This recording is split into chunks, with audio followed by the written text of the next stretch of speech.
आप सबका स्वागत है आपके अपने online institute study with Pradeep पे। जैसा कि आप सभी लोग जानते हैं, हम लोग बायोलॉजी की क्लासेस कर रहे हैं और यूपी बोर्ड की बायोलॉजी पढ़ रहे हैं।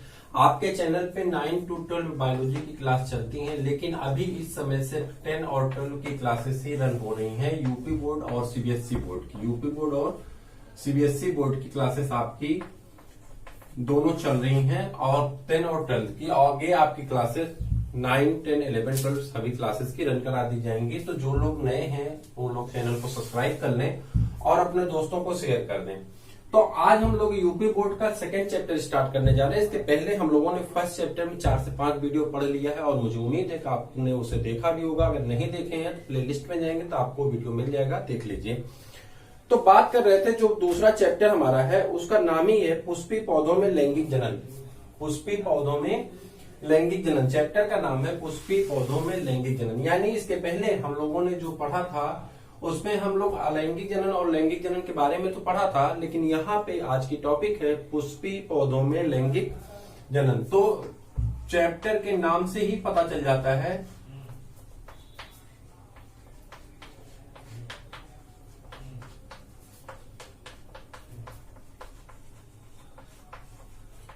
कि इसके बारे में सिर्फ हम लोग किसके बारे में पढ़ने वाले, पादप के बारे में। जैसा कि आपको याद होगा, जब हम लोग पिछली बार वर्गीकरण पढ़ रहे थे क्लास 11th में, तो हम लोगों ने पढ़ा था कि वर्गीकरण में कि जो पादप होते हैं, पादप को अलग अलग डिवीजन में बांट दिया गया है, जैसे कि thallophyta, bryophyta, pteridophyta, gymnospermae, angiosperm. Angiosperm को आप क्या कहते हैं, फ्लावर वाला पौधा कहते हैं, जिसमें फूल का निर्माण होता है।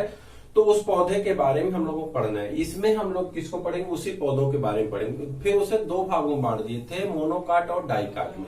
क्लियर। तो जो पौधों का वर्गीकरण किया गया था, उन्हीं वर्गीकरण के हिसाब से अंतिम वाला जो वर्गीकरण था, जिसे आप एंजियोस्पर्मी कहते हैं, एंजियोस्पर्मी के बारे में हम लोगों को क्या करना है, यहाँ पे डिटेल में अध्ययन करना है।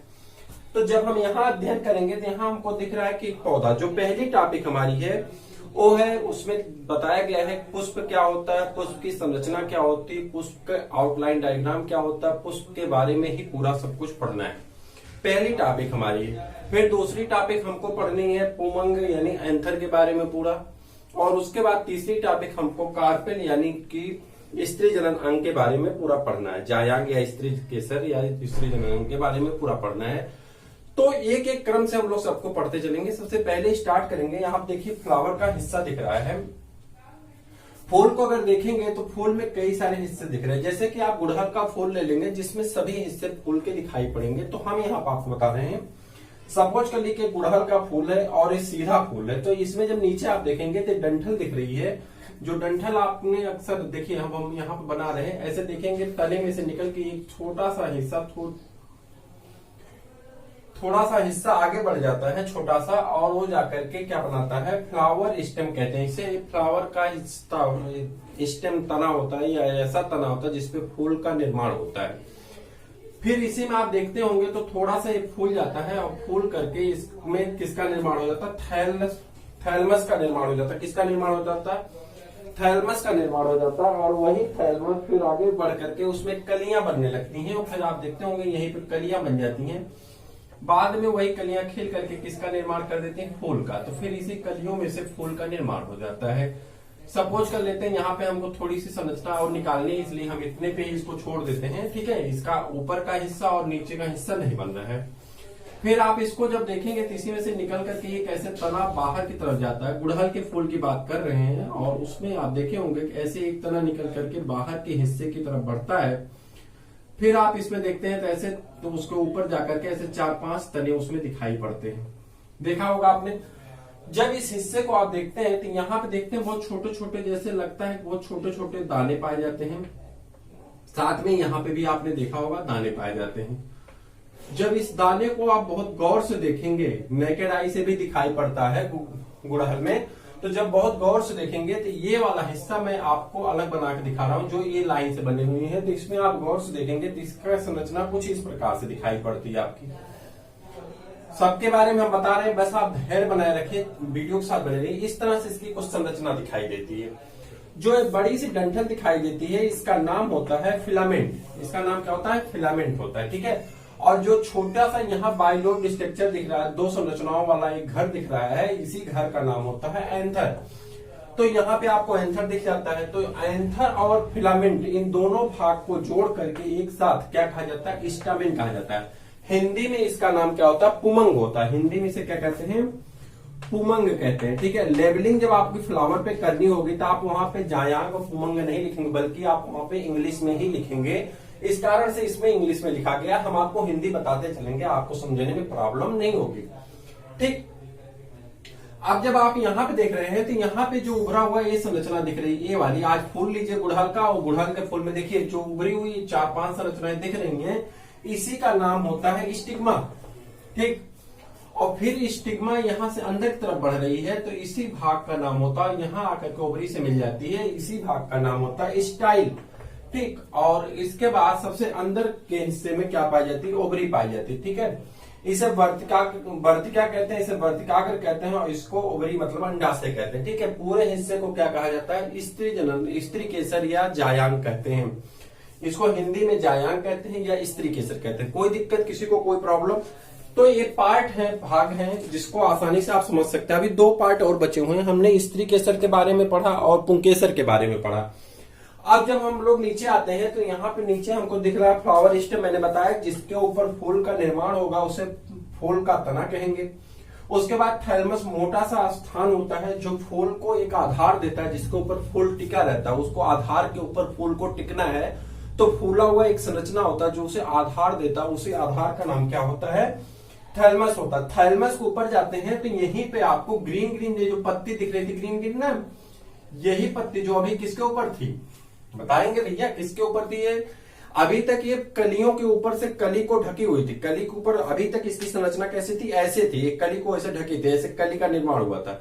लेकिन जब अंदर से कली खिलना शुरू की तो ये धीरे धीरे ऐसे सेपरेट हो गई, ठीक। अब इस पे फूल का निर्माण हो गया और जो हरी हरी पत्तियां थी वो पत्तियां इसके चारों ओर चक्र बना ली। आप देखेंगे जैसे एक कली है, सपोज करिए कि कली है, ठीक। इस कली में धीरे धीरे ऊपर से मुंह खुलना शुरू हुआ। तो जब ये ऊपर से मुंह खुलेगा तो नीचे का हिस्सा ऐसे सटता चला जाएगा, तो ऐसे एक फूल फैल गया। अब जब ये फूल फैल गया, ठीक है, चाहे गुलाब हो चाहे गुड़हल हो कुछ भी हो, तो जब ये फूल फैल गया तो नीचे की जो पत्तियां हैं वो पत्तियां क्या हुई? उसके चारों तरफ चक्र बना ली। इसी चक्र, इसी पत्ती की एक एक पत्ती की अगर बात करेंगे तो उसे सेपल कहते हैं। एक एक पत्ती की बात करेंगे तो उसे क्या कहते हैं? सेपल कहते हैं। हिंदी में इसे बाह्य दलपुंज कहते हैं। क्या कहते हैं? सेपल कहते हैं। और हिंदी में से क्या कहते हैं? बाह्य दलपुंज। लेकिन जैसे ही इसके सभी 4-5 पत्तियां जो होती हैं, चारों पांचों, उस पत्तियों की बात करेंगे तो उसे क्या कहा जाता है? उसे कोरोला कहा जाता है। उसे क्या कहा जाता है? कोरोला या बाह्य दलपुंज। हिंदी में दोनों को एक बात कही जाती है, ठीक है। अब बात करते हैं इसको आसानी से देखने के लिए, आप गुड़हल को उल्टा कर दीजिए। जो गुड़हल का फूल तोड़े हैं उसको उल्टा कर दीजिए।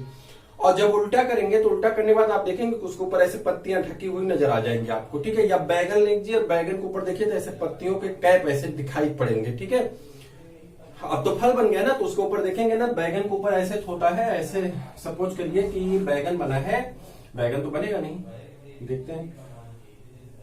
आपने देखा होगा कि ऐसे क्या होता है कि ऐसे एक डंठल हो जाती है और इसी में से निकल करके आपका बैगन बन जाता है, ठीक है। ऐसा कौन सा बैगन होता है? सपोज कर लो, ठीक है। तो इसके ऊपर आपकी ऐसे एक संरचना आ जाती है। तो ये जो भाग होता है इस सेपल का ही भाग होता है, ठीक है। उसके बाद क्या होता है? रेसिपिटल हो गया, सेपल हो गया। बात आई पेटल की। पेटल मतलब पंखुड़ी को कहते हैं और इसको शुद्ध हिंदी में क्या कहा जाता है? दलपुंज कहते हैं। शुद्ध हिंदी इसकी क्या है? दलपुंज। तो पंखुड़ियां जो होती हैं वो पंखुड़ियों का काम होता है, सेंटेड होती हैं। इसमें सेंट पाई जाती, महक पाई जाती है। बहुत सारे ऐसे फूल होते हैं जिसकी सेंट को हम आप आइडेंटिफाई नहीं कर पाते हैं, हमारे आपके लिए वो महकता नहीं है, लेकिन कीट उसे उसकी सेंट को आइडेंटिफाई कर पाते हैं। तो कीट के लिए वो महकता है, हमें आपको लगता है कि तो महक नहीं रहा। जैसे आप देखते होंगे धान के खेत में जब आप जाते हैं तो धान के ऊपर ग्रासों पर टिड्डे जो होते हैं बहुत ज्यादा बैठे होते हैं, ठीक है। धान के खेत में टिड्डे, मक्खियां, तो उसके फूल की सुगंध हमें उतनी अच्छी नहीं लगती जितनी अच्छी गुलाब की लगती है या जितनी अच्छी गेंदा की लगती है। उसकी सुगंध हम आइडेंटिफाई कर पाते हैं। लेकिन जो एक गेहूं है, धान है या और चीजें हैं, मटर है, सरसों है, उसके सरसों के फूल की सुगंध आप आइडेंटिफाई कर पाते हैं, लेकिन मटर के फूल की सुगंध आप आइडेंटिफाई नहीं कर पाते। या गुड़हल भी आपके लिए नहीं महकता, तो देखते होंगे उसके ऊपर तितलियां बैठी होती हैं या और कीट आकर के बैठते हैं। इसका मतलब कि उसके सेंट से वो अट्रैक्ट हो रहे हैं। सबका सेंट सबको अट्रैक्ट नहीं करता, किसी किसी को बदबू आती है, लेकिन किसी किसी के सेंट में क्या होता है, वो अट्रैक्ट करता है। यानी फ्लावर का जो सेंट है, जो उसकी महक है, उसे हम आइडेंटिफाई नहीं कर पा रहे हैं, हम पहचान नहीं पा रहे हैं, लेकिन उसे जो स्मॉल इंसेक्ट हैं वो उसे आइडेंटिफाई करते हैं, वो उसको अट्रैक्ट करते हैं और जा करके उस पर बैठ जाते हैं। क्लियर। अब उसके ऊपर कीटों के बैठने से होता क्या है, परागण होता। परागण को इंग्लिश में पॉलिनेशन कहते हैं। होता क्या है कि एक फूल से दूसरे फूल के ऊपर ये उड़ते रहते हैं, तो इनके पैरों में चिपचिपे पदार्थ और हेयर जैसी संरचना होती है। जैसे आप कभी मक्खी के पैर को देखेंगे तो उसका पैर कुछ इस प्रकार से होगा। जब आर्थ्रोपोडा हम लोग पढ़ेंगे फाउंडेशन कोर्स में तो उसमें हम बताएंगे, तो उसके पैर में देखेंगे तो ऐसे छोटे छोटे बहुत बड़े, मतलब महीन, बहुत बारीक और बाल पाए जाते हैं। ठीक है, ये म्यूकस सिक्रीट होते हैं, चिपचिपा होता है। तो जैसे ही किसी चिपचिपे पदार्थ पे बैठते हैं तो वो चीजें इसमें चिपक जाती हैं। अब जब एक बार बैठे तो चिपक गई, दूसरी बार बैठे तो गिर जाती है। तो वो पॉलिनेशन में हेल्प करते हैं, परागण में हेल्प करते हैं। तो इसका मेन काम होता है कीटों को अट्रैक्ट करना, इंसानों को अट्रैक्ट करना, सेंट को फैलाना, जिससे उस पे ऊपर कीट अट्रैक्ट होते हैं और पॉलिनेशन में मदद करते हैं। ठीक है, तो यहां तक अभी तक हमने क्या पढ़ा कि फ्लावर के सभी भागों को, सभी अंगों को हमने आइडेंटिफाई किया, सभी अंगों को हमने समझने की कोशिश की, और मुझे उम्मीद है कि आप सबको समझ भी गए होंगे। अब बात करते हैं यहाँ पे कि किसे पूर्ण पुष्प कहते हैं, किसे अपूर्ण पुष्प कहते हैं। पूर्ण पुष्प का मतलब होता है कि ऐसा पुष्प जिसके अंदर ये चारों अंग पाए जाते हैं, यानी सेपेल, पेटल और स्टामेन और कार्पेल। सेपेल, पेटल, स्टामेन और कार्पेल, जिसके अंदर ये चारों अंग पाए जाते हैं उसे हम पूर्ण पुष्प कहते हैं, कंप्लीट फ्लावर कहते हैं। लेकिन जिसके अंदर किसी एक का मतलब ये दोनों तो अब्सेंट हो ही नहीं सकते। इसमें से या तो नर अंग या तो मादा अंग, ये दोनों में से कोई अगर एक एब्सेंट हो जाता है, अनुपस्थित हो जाता है, तो ऐसे पुष्प को हम क्या कहते हैं, इनकम्प्लीट फ्लावर कहते हैं या अपूर्ण पुष्प कहा जाता है। कौन सा पुष्प कहते हैं, अपूर्ण पुष्प कहते हैं। ये पूरा पुष्प नहीं है क्योंकि इसमें नर अंग है और मादा अंग नहीं है। अगर मादा अंग है तो नर अंग नहीं है। ऐसे पुष्प को क्या कहते हैं, अपूर्ण पुष्प कहते हैं। क्लियर, किसी को कोई डाउट नहीं। अब बात करते हैं कि इसका क्या काम होता है। तो यह आपकी अगली हेडिंग है और इसे हम लोग कल डिस्कस करेंगे। उसके पहले हम आपको बता दें, आपकी क्लास मंडे, ट्यूसडे और वेडनेसडे 3 दिन ही चलती है और 3 दिन आपकी क्लास चल रही। दूसरा चैप्टर हम लोग पढ़ रहे हैं। जल्द ही, बहुत जल्द ही आपकी क्लास रेगुलर कर दी जाएगी। डेली बेसिस पे आपकी क्लासेस रोज चलेंगी। थोड़ा सा टेम्परेचर वगैरह के प्रॉब्लम की वजह से आपकी क्लासेस ज्यादा नहीं चल पा रही हैं। ठीक है, तो 3 दिन आपकी क्लासेस रेगुलर चलती हैं। उसके बाद बात करते हैं, अगर आप चैनल से नए हैं तो चैनल को ज्वाइन कर लीजिए। व्हाट्सएप पे अगर आप जुड़ना चाहते हैं तो इस नंबर से व्हाट्सएप, टेलीग्राम पे आप हमसे जुड़ सकते हैं। तो बात यहाँ कर रहे थे ओवरी की। ओवरी में 3 हिस्से हैं। एक हिस्से को वर्तिका कहते हैं, वर्तिकाग्र कहते हैं, और क्या कहते हैं, ओवरी कहते हैं या अंडाशय कहते हैं। इसका हिस्सा होता है कि स्टिग्मा के ऊपर जो पॉलन ग्रेन यहां से उड़ते हैं वो स्टिग्मा के ऊपर गिरते हैं। ठीक है, तो आप लिखेंगे कि स्थानांतरण यानी परागकण का स्थानांतरण जब होकर के वर्तिकाग्र तक पहुंचता है तो इसे हम लोग क्या कहते हैं, इसे परागण कहते हैं। ठीक है, या transfer of pollen grain to stigma is called pollination. उसके बाद स्टाइल, इसमें जो पॉलन ग्रेन होता है उसे जर्मिनेट करने का स्थान देती है और फिर जर्मिनेट होकर के जाते हैं ओवरी में, जाकर के फर्टिलाइजेशन करते हैं। लेकिन इनके बारे में हम लोग डिटेल में कब पढ़ेंगे, नेक्स्ट वीडियो में। तो नेक्स्ट वीडियो हम लोग किसको पढ़ने वाले, स्टामेन को।